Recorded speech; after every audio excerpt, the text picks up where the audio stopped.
$381 million. That's how much was illegally built on my grandfather's land. While this HOA president pocketed every cent of rent for 15 straight years. 847 massive homes on 1,300 acres that have belonged to my family since 1952. Then one day, she struts up in her designer heels and spits, "Get that trashy truck off my mountain before I call the cops on you, white trash." She had no idea she was standing on land I now own, including the house she lives in. My grandfather died thinking we lost everything. She lived like a queen off our money. But when I found that old 1952 contract in his safe, one hidden clause changed everything. This is the sweetest revenge on a greedy Karen who's about to lose it all. What would you do? Comment below where you're watching from, and if you've ever dreamed of destroying someone untouchable like this. Let me back up and tell you how this whole mess started. 3 days after my grandfather Ezra passed away, I maxed out my credit card to drive 12 hours from Ohio to settle his estate. I'm a mechanic, calloused hands, oil under my fingernails, behind on rent for 3 months. Figured I'd inherit his old cabin, sell it quick to pay for his funeral, and maybe keep the lights on another month. My family had been broke for as long as I could remember. Dad always said Grandpa made poor choices with money. We'd grown up hearing stories about how he'd wasted the family fortune on worthless mountain land, instead of investing in something practical. The smell of pine sap and old leather hit me when I walked into that cabin. Dust particles danced in afternoon sunlight streaming through windows he probably hadn't cleaned in 20 years. Everything felt frozen in time. His coffee mug still on the kitchen table, reading glasses folded next to hand-drawn surveyor maps from the 1940s. See, Grandpa Ezra was the original surveyor for this area, but 1,300 acres of pure Colorado wilderness for $3,200 in 1952, when it was nothing but pine trees and elk trails. The family always joked he got the worthless land, while smart investors bought downtown plots. Every family gathering ended with someone mentioning Ezra's big mistake. Turns out the joke was on all of us. I was sorting through his papers, old receipts, faded photographs, engineering notes in his careful handwriting, when I heard the crunch of gravel outside. Then came the click, click, click of designer heels marching up my driveway like a metronome of pure entitlement. "Excuse me, sir."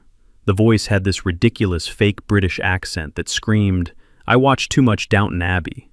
"I'm Brenda Kensington Walsh, president of the Pinnacle Ridge Homeowners Association." I looked up to see a woman in her 50s with perfectly styled blonde hair, oversized sunglasses, and an $80,000 Range Rover that probably cost more than I'd make in 3 years. She'd clearly moved here from California within the last few years. Everything about her screamed, "I'm better than you mountain people." "Ma'am," I nodded, stepping onto the porch. The autumn leaves crunched under my work boots. "This community has standards," she announced, scratching her acrylic nails against a clipboard loaded with official-looking forms. "That eyesore truck needs removal immediately. We simply cannot have 847 homeowners' property values affected by this situation. 847 families. I filed that number away for later.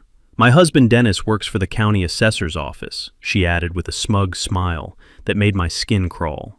"We know exactly what this property is assessed at, which frankly isn't much compared to our community standards." What she didn't know, what nobody in this whole damn neighborhood knew, was that every single one of those pristine McMansions was sitting on land my family had owned since 1952. The property management company had been collecting over $12,000 monthly in lease payments that should have been coming to us for the past 15 years. While my grandfather died believing we'd lost everything, this woman was living like royalty off our inheritance. And here's the kicker I was starting to realize. If those lease payments had been stolen, and if I could prove ownership, I could charge whatever rent I wanted. Market rate for prime mountain property? About triple what these people were currently paying. But I didn't say any of that. Not yet. "I'll handle the truck situation," I said simply, watching her scribble violation notices with those ridiculous nails. She handed me an official-looking paper with the HOA seal. "You have 72 hours to comply, or face $500 in daily fines. Welcome to Pinnacle Ridge, Mr. Brennan. Cole Brennan.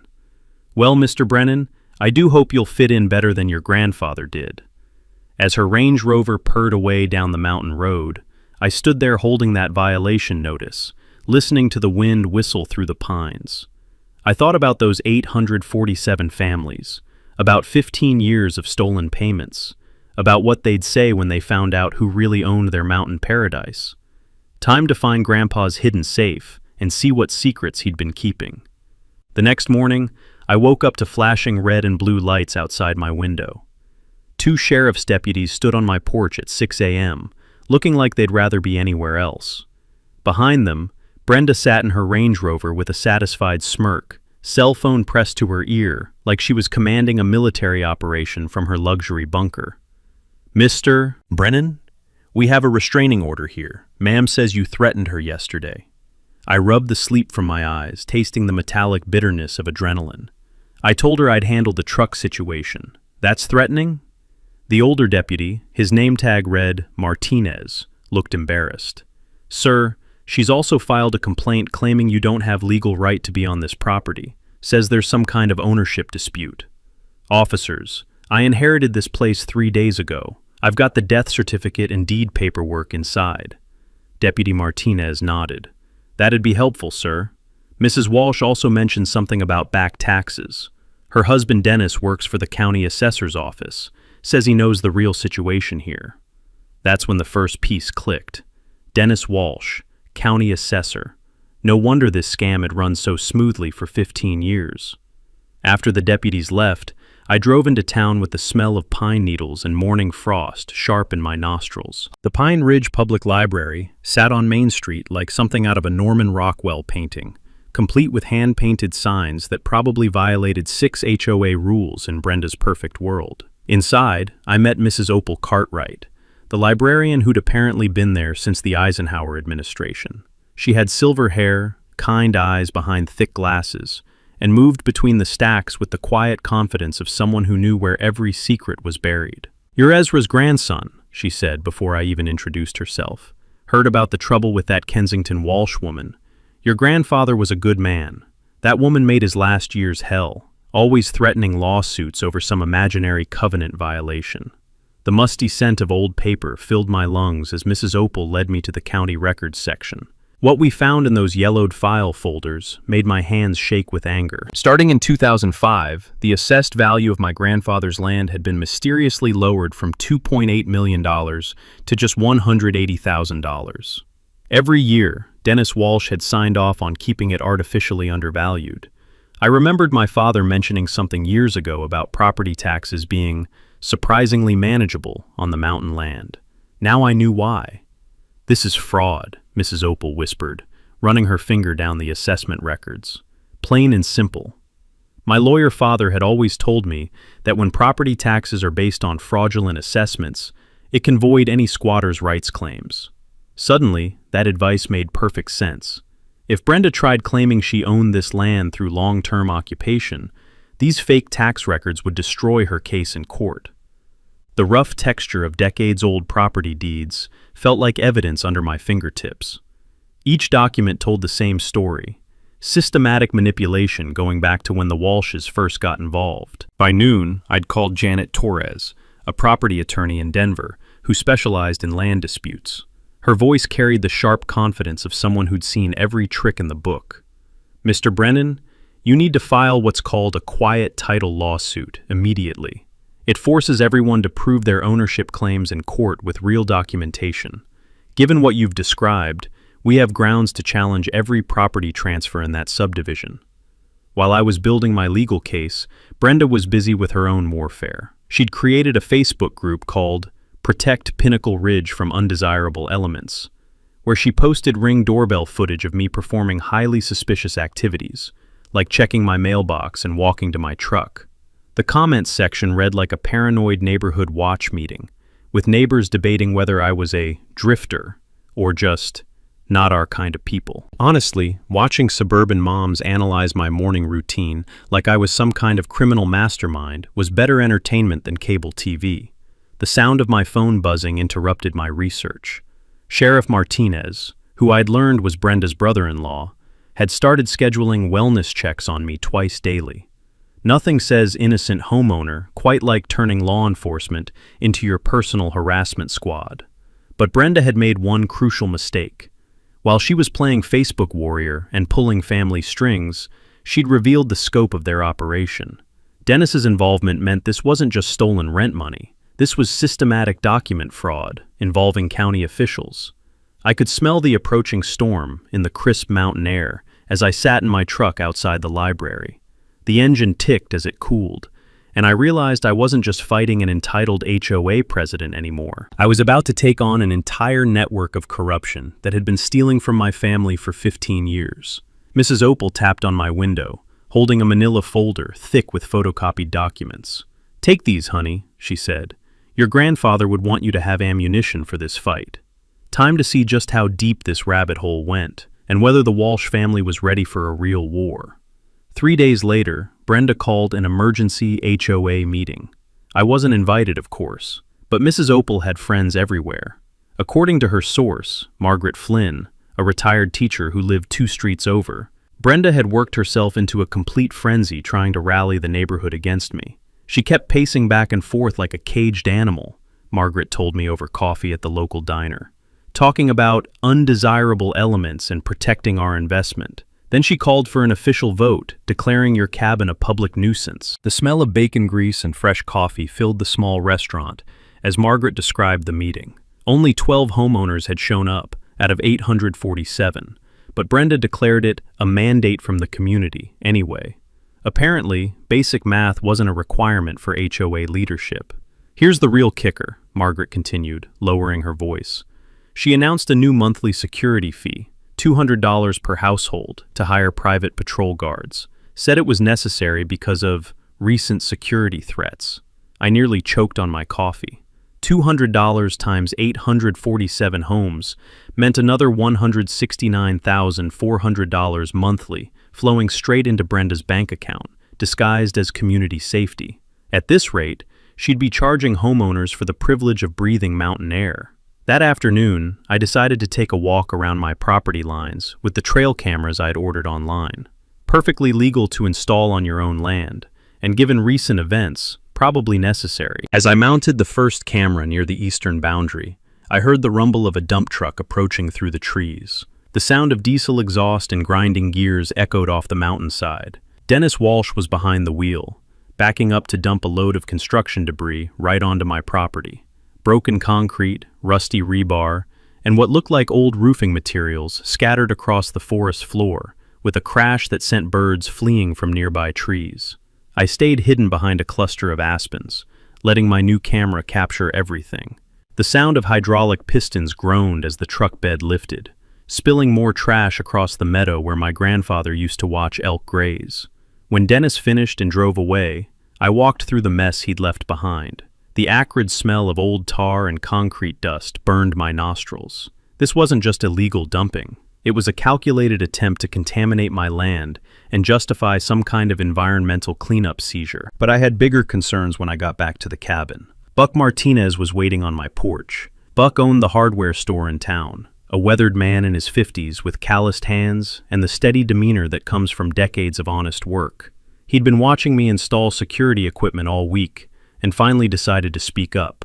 "Son, you need to know what that woman's been doing to local businesses," he said, settling into one of grandfather's old porch chairs. "She's been making donation requests from every shop on Main Street, claims the HOA board voted to support local commerce, but anyone who doesn't pay up suddenly gets mysterious building code violations." The pieces were clicking into place. Brenda wasn't just stealing from homeowners. She was running a full-scale protection racket throughout the entire town. "Last month, she hit up my store for $500, Buck continued. "When I refused, suddenly the county inspector found safety violations in my electrical system.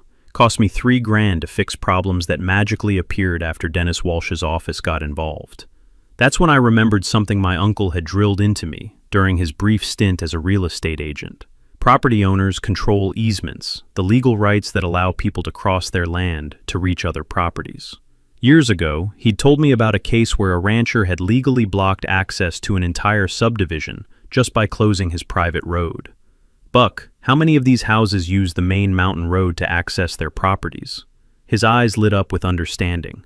"Son, that road cuts right through the heart of your grandfather's original property. Every single house in Pinnacle Ridge depends on it to get in and out." That evening, I spread grandfather's surveyor maps across the kitchen table, tracing the original 1952 boundaries with my finger. The main access road, the one Brenda's Range Rover used twice daily, the one that connected all 847 homes to civilization, ran directly across land that had belonged to my family for 70 years. The rough paper felt like raw power under my hands as I realized what this meant. I didn't just own the land under their houses. I controlled their only escape route. My phone rang before I could fully process this discovery. Janet Torres, my attorney, had urgent news. "Cole, Brenda just escalated to federal level. She filed a complaint claiming your property contains protected wetlands, requiring immediate government oversight. If the EPA buys her story, they could seize everything through eminent domain." The taste of rage filled my mouth as I stared out at the pristine mountain meadows my grandfather had protected for decades. Brenda was pulling out every weapon in her arsenal, bringing in federal agencies to steal what local corruption couldn't touch. But she just made her biggest mistake. Because now I knew exactly how to cut off her entire kingdom with one simple legal move. Time to stop playing defense and start choking off her escape routes. The next morning, Brenda made her boldest move yet. She showed up at my door with a manila folder and what looked like expensive legal counsel, a man in a $1,000 suit who introduced himself as Mr. Whitmore from the Denver firm of Whitmore, Sterling and Associates. "Mr. Brennan," Brenda announced, her fake British accent thicker than usual, "we've come to resolve this unfortunate misunderstanding once and for all." The smell of her overpowering perfume, something that probably cost more than my monthly rent, mixed with the crisp mountain air as she handed me a document. "This is the original 1955 land agreement between your grandfather and the previous HOA president, Harold Kensington. It clearly states that Ezra Brennan sold all development rights to the Pinnacle Ridge Community Association in perpetuity." I studied the yellowed paper, noting the official-looking stamps and carefully aged appearance. At first glance, it seemed legitimate, until my mechanic's eye for detail caught something that made my bullshit detector start screaming. "This is interesting," I said slowly. "My grandfather's signature looks remarkably similar to his 1970s handwriting style, not his 1950s penmanship." Whitmore cleared his throat nervously. "Mr. Brennan, document analysis can be tricky for laypeople. This agreement has been properly authenticated." "By who? And why does this 1955 document mention zip codes when they weren't invented until 1963? The look that passed between Brenda and her fancy lawyer was worth every penny of his probably outrageous hourly fee. Apparently, Google wasn't part of their forgery research process. That afternoon, I drove the document straight to Janet Torres's office in Denver. She took one look at it and started laughing so hard she nearly spilled coffee on her desk. "Cole, this is the most amateurish forgery I've seen in 20 years of practice. Wrong paper stock for the 1950s, modern ballpoint pen ink, and whoever did this clearly failed basic American history." But Janet's expression grew deadly serious as she continued examining the document. "However, this level of sophistication suggests they've done this before. I'm calling my contact at the FBI White-Collar Crime Unit immediately." Within 48 hours, Special Agent Sarah Kim was sitting in my cabin, reviewing copies of every document Brenda had produced. The sound of her fingers tapping against her laptop keyboard filled the room as she cross-referenced the case with federal databases. "Mr. Brennan, we've been tracking a pattern of real estate fraud across 3 Colorado counties. Your Mrs. Kensington Walsh matches the profile of someone we've been investigating under multiple aliases." The mini twist hit like a sledgehammer to the gut. Multiple aliases? 5 years ago, she was Brenda Simpson in Grand Junction, running an identical scam against elderly landowners. Before that, Brenda Morrison in Durango. Always the same pattern: forge historical documents, manipulate county records, steal lease payments from vulnerable families. Agent Kim pulled out a thick file folder that made my grandfather's record-keeping look amateur. Here's what's interesting about federal mail fraud. The moment someone mails falsified documents across state lines, it becomes our jurisdiction, not some local sheriff's problem. I remembered my father explaining this concept during one of his rare legal conversations. Mail fraud becomes a federal crime when it crosses state boundaries, and the penalties are severe, up to 20 years in federal prison. No wonder Brenda had seemed increasingly desperate lately. That evening, I finally found grandfather's hidden safe behind a false panel in his bedroom closet. The combination he'd written in his journal, our family's founding date, clicked into place with satisfying precision. Inside, wrapped in oiled leather that smelled like decades of mountain air, were the real contracts. The actual 1952 surveyor agreement, legitimate lease documents from the original development, and most importantly, the 99-year land lease agreement that had quietly expired in 2020. The rough texture of authentic 1950s paper felt completely different from Brenda's modern forgery, like the difference between fine sandpaper and plastic wrap. These documents carried the weight of history, but the real revelation was in grandfather's handwritten notes, tucked between the official papers. 15 years of documented harassment, theft, and intimidation. Names, dates, amounts stolen. A meticulous record of everything the Walsh family had done to him. The most heartbreaking entry was dated just 2 months before his death. They think they've broken me, made me believe I'm just a crazy old man, but I've kept records of everything. Someday, someone will make this right. My hands shook as I read his final note. The reversion clause activates if lease payments are interrupted for more than 60 consecutive days. All improvements become property of the landowner. Since no legitimate payments had been made since 2005, every house in Pinnacle Ridge legally belonged to me.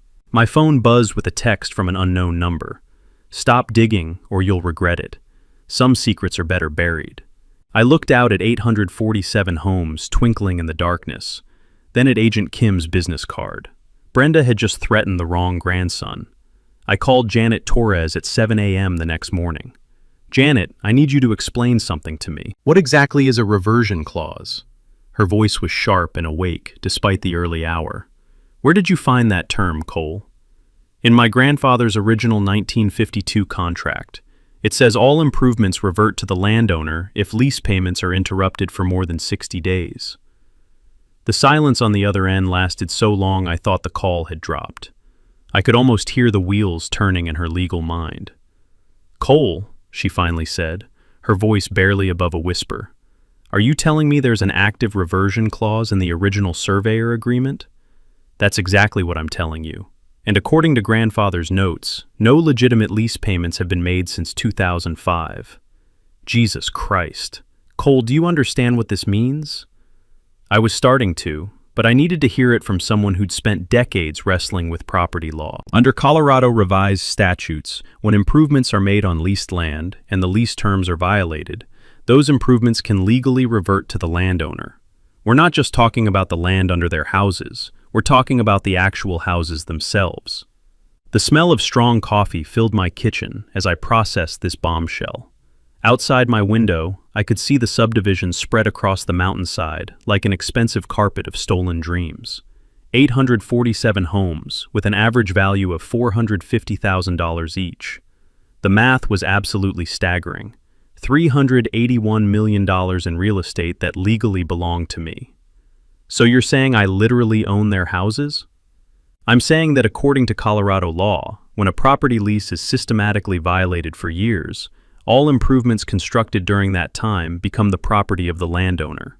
Your grandfather's contract specifically includes this nuclear provision. I walked out onto the porch, listening to the morning symphony of suburban life. Coffee makers gurgling to life, garage doors groaning open, Range Rovers purring as they started up for the morning commute to Denver. All of it happening on property that belonged to my family. Honestly, the irony was delicious. Brenda had spent months threatening me with fines and eviction, while literally squatting on land I owned, including her own precious McMansion. Janet, what would happen if I actually enforced this clause?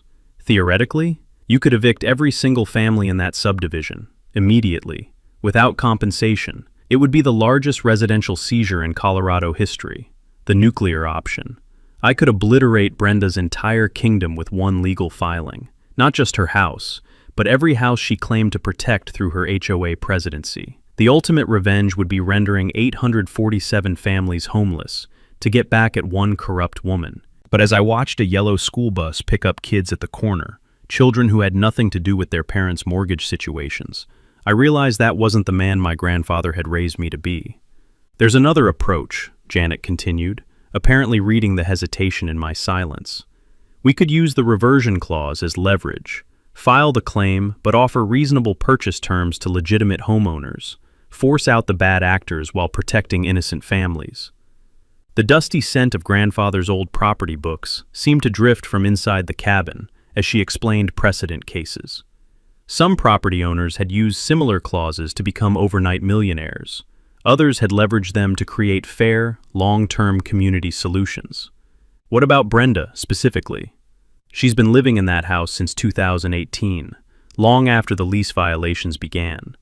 Under the reversion clause, she has zero legal claim to the property. We could have her evicted within 30 days and seize everything she's built her fake empire on. I sat in grandfather's weathered rocking chair, feeling the weight of absolute power. The choice between maximum revenge and maximum justice was literally in my hands. But something about the timeline still bothered me. Janet, if this reversion clause has been active since 2005, why didn't my grandfather use it? Intimidation, most likely. Elderly landowners often get overwhelmed by legal complexity, especially when facing organized opposition. He probably died never knowing the full extent of his rights.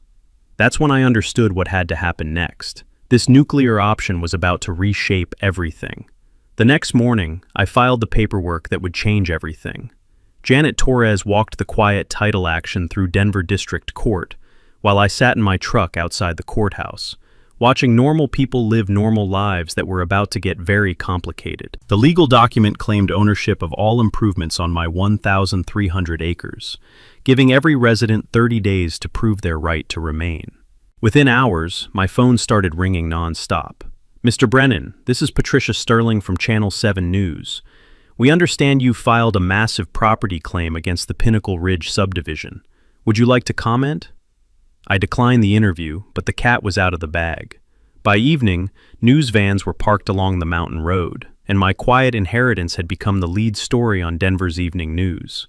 The smell of diesel exhaust mixed with pine needles as reporters set up their equipment.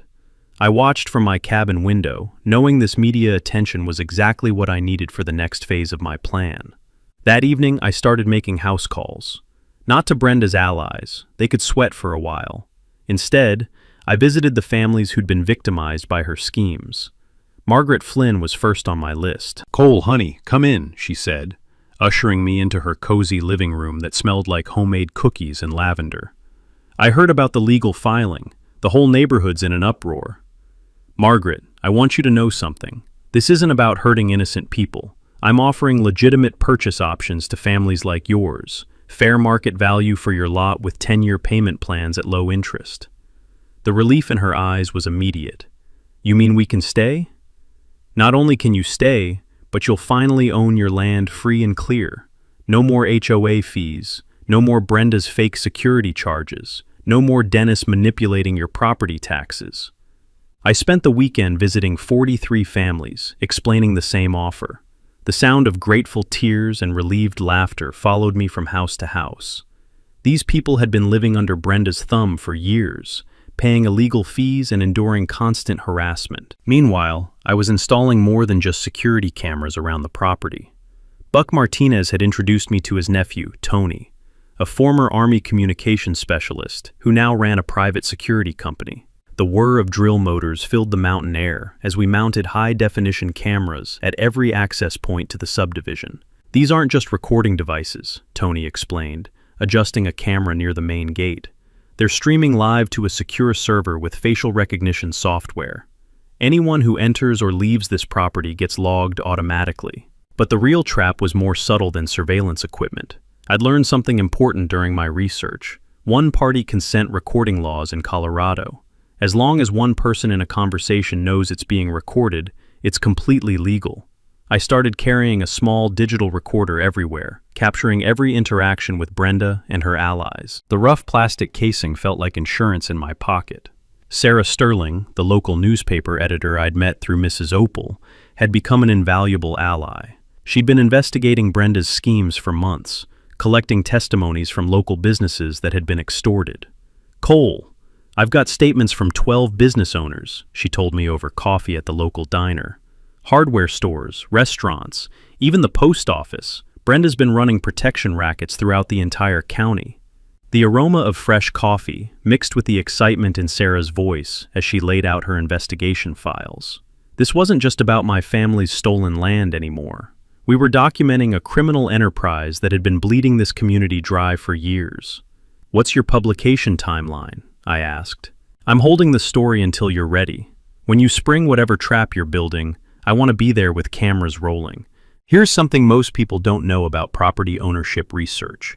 Every document is public record, available to anyone willing to spend time at the county clerk's office. I spent entire afternoons teaching concerned homeowners how to trace their own property histories, showing them how Dennis Walsh had manipulated their assessments. "Look at this," I explained to Robert Kim, a software engineer who lived 3 streets over. "Your house was assessed at $320,000 in 2019, but Dennis lowered it to $180,000 the next year. That's not market fluctuation. That's systematic fraud designed to reduce county tax revenue.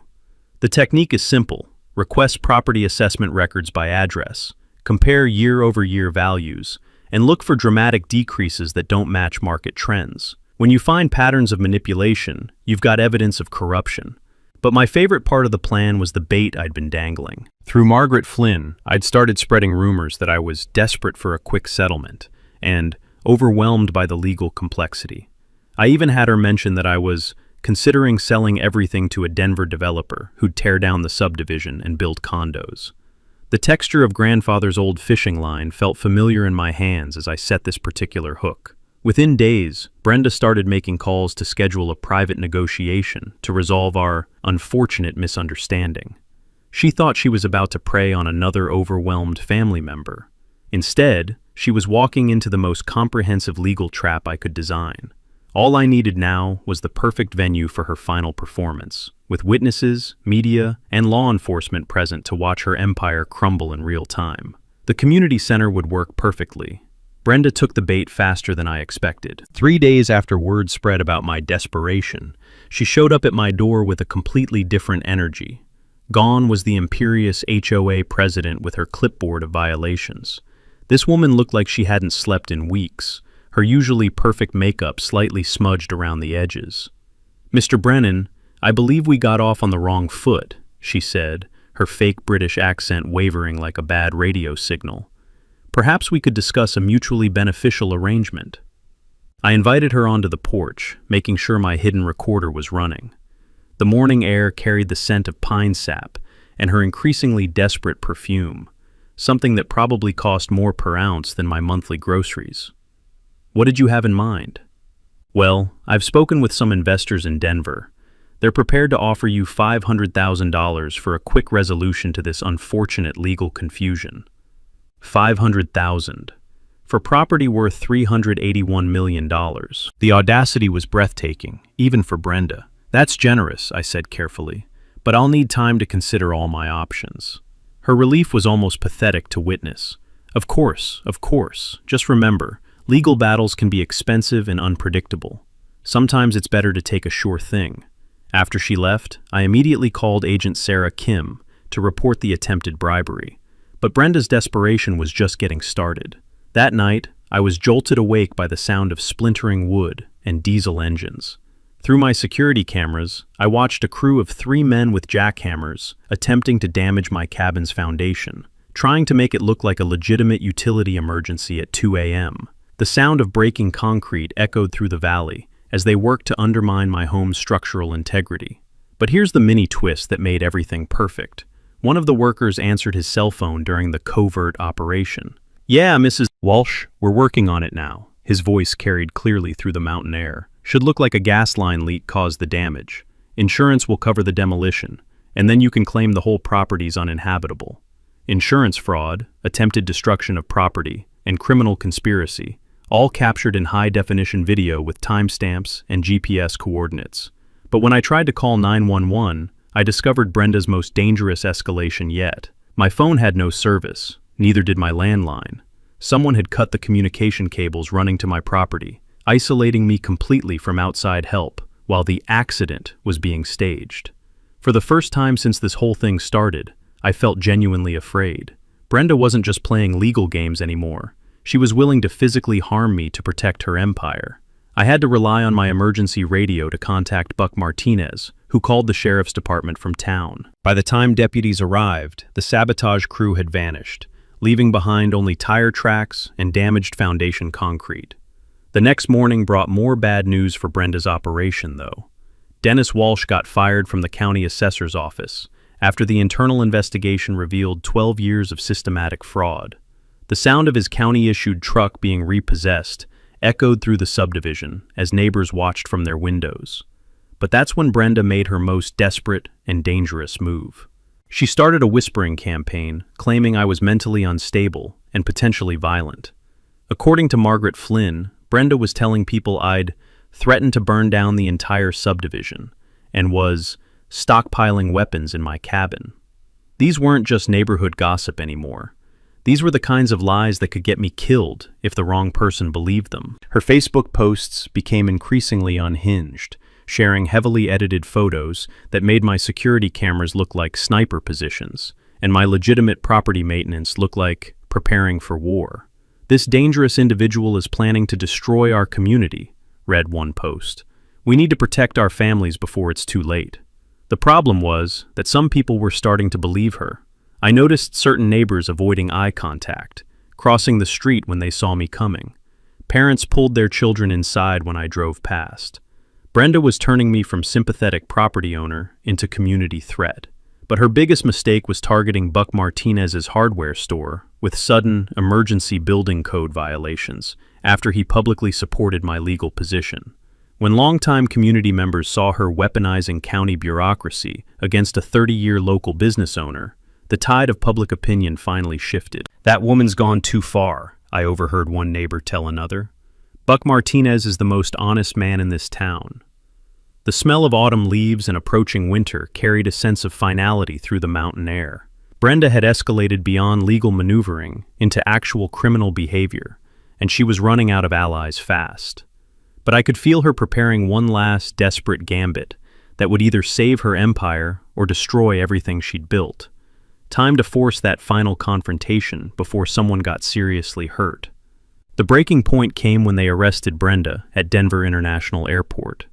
Agent Sarah Kim called me at 6 a.m. with the news. "Mr. Brennan, your Mrs. Walsh was caught trying to board a flight to Costa Rica with a suitcase containing $847,000 in cash from various HOA accounts." The sound of my coffee mug hitting the kitchen counter echoed through the cabin. 847,000? Interesting number, isn't it?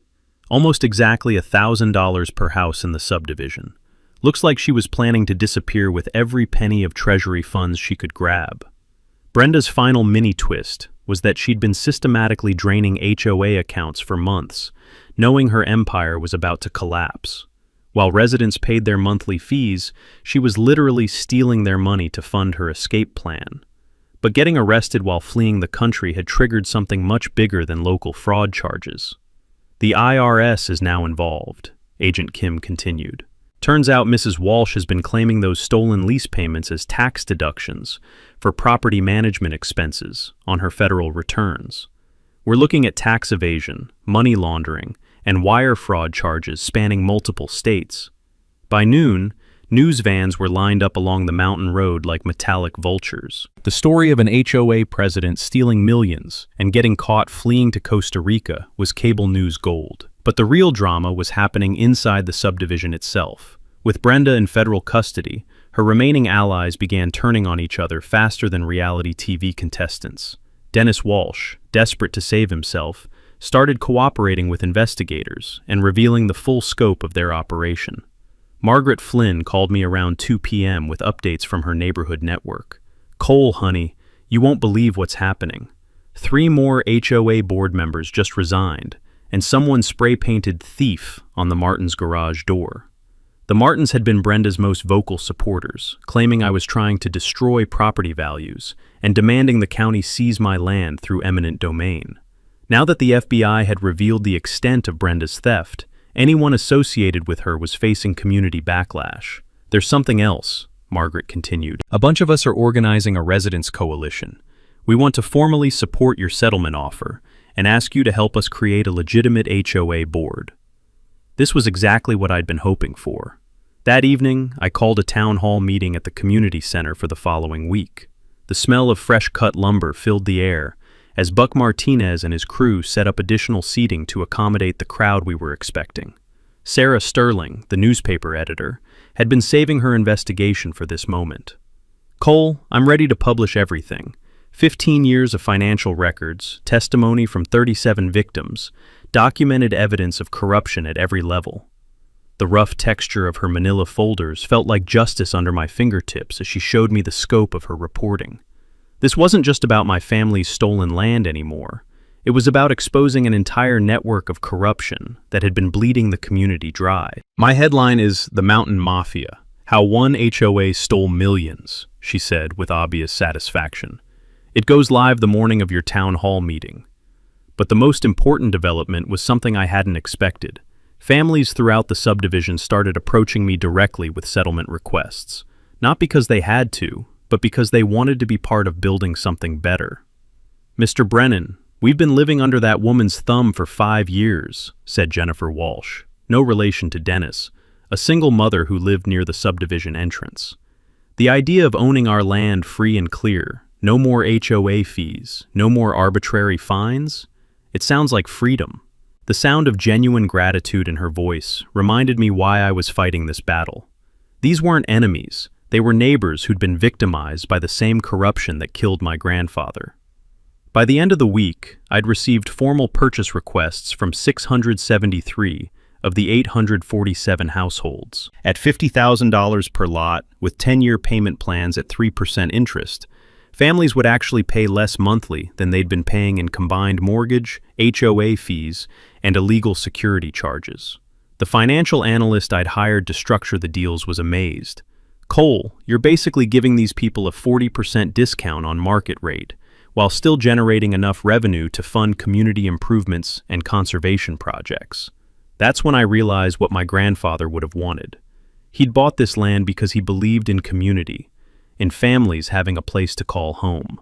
Destroying that community to punish one corrupt woman would have betrayed everything he stood for. The aroma of pine needles and wood smoke from early fireplaces carried a sense of anticipation through the mountain air. Change was coming, and for the first time in months, it felt like positive change. But I knew Brenda's supporters weren't going to surrender quietly. The town hall meeting would be their last chance to fight back, and desperate people often made the most dangerous enemies. I spent the weekend reviewing my security footage, making sure every camera angle was perfect for what I knew would be Brenda's final performance. Because even from her federal holding cell, she was still trying to control the narrative. Time to give her an audience for the grand finale. The community center had never seen a crowd like this. 300 people packed into a space designed for half that number, with standing room only along the walls, and overflow seating spilling onto the front lawn. Local news crews had set up cameras in every corner, and I could smell the metallic scent of electronic equipment mixing with the nervous energy of an entire community. Sheriff Martinez, the honest one, not Brenda's brother-in-law, stood near the back with 2 deputies, keeping watch over what everyone expected to be a contentious meeting. I'd spent the morning reviewing my presentation with Janet Torres, making sure every legal detail was bulletproof. The PowerPoint slides on my laptop contained 15 years of documented evidence, financial records, and security footage that would finally tell the complete truth. "Ladies and gentlemen," I began, stepping up to the microphone that squealed with feedback before settling into clarity. 3 weeks ago, I inherited my grandfather's property. What I discovered changed everything we thought we knew about this community. The room fell silent, except for the whisper of recording equipment and the rustle of winter jackets as people leaned forward. Let me start with some numbers. For 15 years, a property management company has been collecting an average of $450 per month from each household in Pinnacle Ridge. That's over $12,000 monthly that should have been coming to my family as legitimate lease payments. Murmurs rippled through the crowd as people did quick mental math. But here's what makes it worse. While my grandfather died believing our family had lost everything, certain individuals were living like royalty off stolen money. I clicked to the first slide, showing Brenda's Range Rover, designer clothes, and expensive vacations. all funded by theft. That's when the back doors burst open. Brenda herself walked in, flanked by what looked like a team of expensive lawyers. She'd somehow made bail and decided to make one final stand. Her perfectly styled hair and fresh makeup couldn't hide the desperation in her eyes as she marched toward the front of the room. "This man is lying," she shouted, her fake British accent gone completely. "I demand the right to respond to these slanderous accusations." The crowd erupted in angry voices, some supporting her, most calling for her to shut up and sit down. Sheriff Martinez moved closer to the front, hand resting on his radio. "Mrs. Walsh," I said calmly, "you're welcome to stay and hear the evidence, but this isn't a debate, it's a presentation of facts." I clicked to the next slide. Security footage of Brenda shredding documents in her garage at 2 a.m., time-stamped and crystal clear. Fact 1, destruction of evidence. Click. Fact 2, document forgery. The image showed her fake 1955 agreement next to the real contracts from grandfather's safe. Fact 3, attempted bribery. I played the audio recording of her offering me $500,000 to resolve this misunderstanding. With each piece of evidence, Brenda's face grew paler.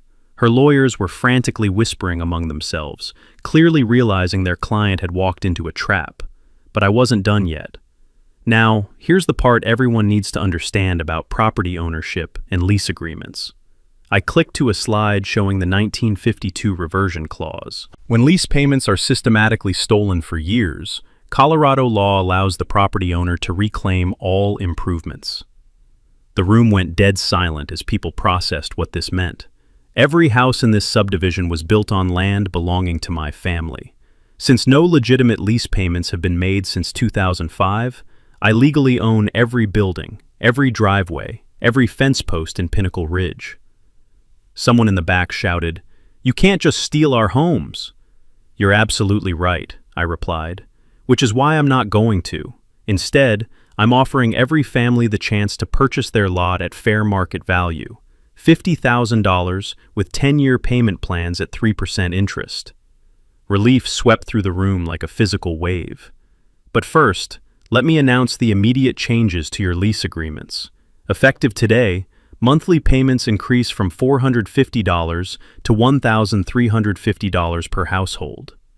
The crowd erupted in outrage until I raised my hand for silence. That's market rate for prime mountain real estate. However, any family that signs a purchase agreement within 30 days will pay the reduced rate of $850 monthly until they complete their purchase. Now the math was working in everyone's favor. Most families would actually pay less than they'd been paying in combined mortgage, HOA fees, and Brenda's illegal charges. But Brenda wasn't finished. She stood up, shaking with rage, and screamed, "This is extortion. I built this community. I protected these property values. This man is destroying everything." That's when Agent Sarah Kim stepped forward from the crowd. "Mrs. Kensington Walsh, you're under arrest for federal wire fraud, money laundering, and tax evasion." The click of handcuffs echoed through the suddenly silent room. "You can't arrest me. I'm a pillar of this community. I know people in Denver. My lawyer will have your badge." Her meltdown was spectacular and heartbreaking at the same time. This woman, who'd terrorized an entire community for years, was reduced to screaming threats while being led away in handcuffs. The applause started slowly, with Margaret Flynn clapping from the front row. Then Buck Martinez joined in, followed by Jennifer Walsh and her neighbors. Within seconds, the entire room was on its feet, cheering as Brenda was escorted outside. Through the windows, we could see news cameras capturing every moment as she was placed in the back of an FBI vehicle. "Ladies and gentlemen," I said as the applause died down, "this was never about revenge. It was about justice and building a real community where families can afford to live and thrive." Sarah Sterling stepped up to the microphone next. "The Mountain Chronicle will be publishing the complete investigation tomorrow, documenting 15 years of fraud and corruption. But today marks the beginning of something better." As people filed out of the community center, shaking hands and making plans for their new future, I felt something I hadn't experienced since grandfather died: peace. 6 months later, Pinnacle Ridge looked like a completely different place. The artificial perfection of Brenda's HOA dictatorship had been replaced by something more genuine. families working together to build the community they actually wanted to live in. The sound of children playing in yards without fear of violation notices filled the mountain air, mixed with the aroma of backyard barbecues and genuine neighborhood conversations. Brenda received an 18-month federal sentence and was ordered to pay $2.3 million in restitution. The judge called her crimes a systematic betrayal of community trust that destroyed lives and families. Dennis got 6 months and permanent banishment from any government position.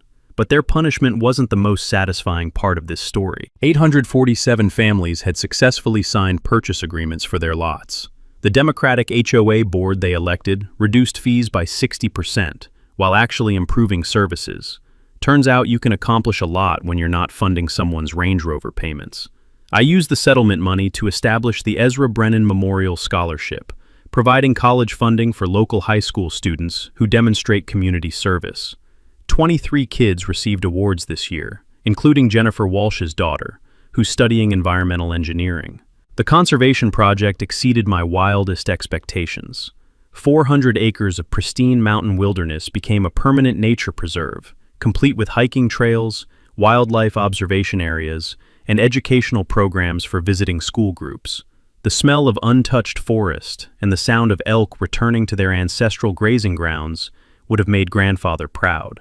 My own life changed in ways I never expected. Sarah Sterling and I started dating after she insisted I couldn't fix her car because of journalistic integrity conflicts. Her investigation won a state press award and led to corruption investigations in 3 other Colorado counties.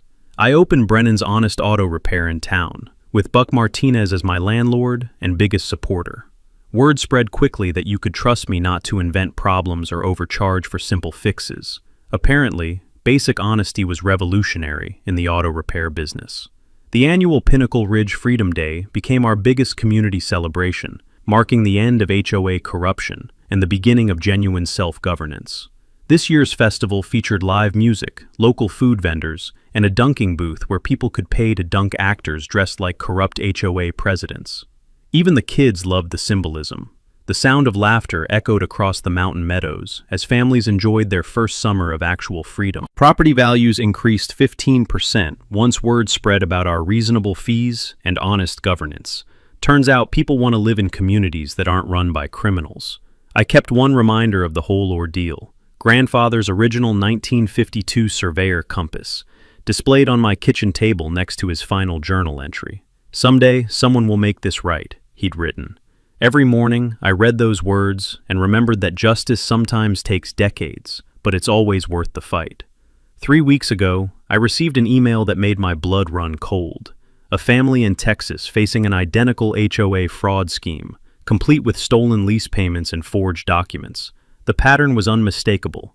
Another Brenda, operating in another community, destroying another group of families. I forwarded their information to Agent Kim and started researching property law in Texas, because some fights are too important to ignore, and some communities deserve the chance to build something better. The mountain air carries possibility these days, along with the scent of pine needles and the promise of snow. Change is coming to more places than just Pinnacle Ridge, and corrupt HOAs everywhere should be very, very worried. Thanks for hanging out with us on HOA Stories, where the HOA Karens meet their match. If this story had you cheering or cringing, go ahead and like the video, drop a comment with your reaction, and hit subscribe so you're ready for the next wild HOA tale.